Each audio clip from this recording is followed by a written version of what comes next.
They started asking for toys that belonged to their sisters, though they never saw the toys before. They would also become frightened at moving cars, yelling how the car is coming to get them.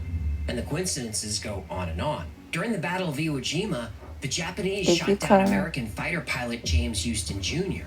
He died in the cockpit of the plane on March 3rd, 1945. Over 50 years later, 2-year-old James Leninger started having nightmares about being a fighter pilot. Oh wait, were you and my family doing? When James was shown photos, he was able to name the kind of aircraft he flew. He knew the name of the aircraft carrier he was on. I remember. He could even name other men who served with him at 2 years old. And all this information was verified to be true. One of my favorite cases of reincarnation is Ryan Hammond's. When Ryan was about 4 years old and playing by himself, he would pretend to direct movies. Ryan told his mother that he used to be a man who lived in Hollywood. Ryan's parents were Christian and serious about their faith. They didn't believe in reincarnation. But Ryan would often say, I used to be somebody else. I used to be big, but now I'm little.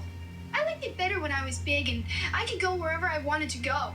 I hate being little. Whenever Ryan would see the Hollywood sign on television, he would cry that was his home and he wanted to go back. Ryan would tell stories about meeting Rita Hayworth, about vacations in Paris, and working at an agency where people would change their names. Thank you, Dylan. This is not the typical banter of a 4-year-old. One day, Ryan's mother brought home a book about old Hollywood and they flipped through the pictures. They came across a photo and Ryan said, Oh, look, that's George. We did a picture together. Oh, that guy's me. I found me. The other man in the picture was Marty Martin. He did know Rita Hayworth. He did vacation in Paris, and he did work at an agency where people would change their name. Ryan was right about all of it. Ryan even knew Marty used to dance on Broadway, how many sisters he had, how many children he had. Ryan even said his house was on a street that had the word rock in it. Marty Martin lived on Roxbury Drive. Marty's family was able to confirm 55 separate facts that Ryan got correct at 4 years old. In these 3 cases, like in almost every case, past life memories start around age 2 or 3 and end around age 5. Not so with Dorothy Eady. As she got older, her memories became more clear. It was just a matter of time before Dorothy Eady would find out who she really was 3,000 years ago. Thank you, Dylan.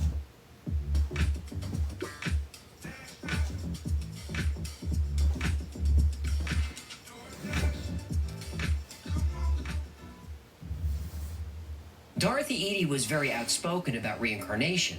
She spoke about it openly and didn't care what anybody thought. Based. She was. And this was a problem for a teenage girl in the 1920s. Her parents tolerated what they thought was just an eccentricity, but other people weren't so forgiving. One Sunday afternoon, a priest showed up at the Eady's door. The priest said that Dorothy was no longer welcome at Sunday school. Thank you, Carl. She had refused to sing a hymn that spoke poorly about Egypt. But the last straw was when Dorothy argued with the Sunday school teacher that Christianity was based on the old religion of Egypt. Yeah, but wasn't it? Well, that's debatable, but there's plenty of evidence that it was. And here come the comments from the Christians. Dorothy had been spending so much time in the British Museum that Egyptologist Sir E.A. Wallace Budge got to know her and started teaching her how to read hieroglyphics.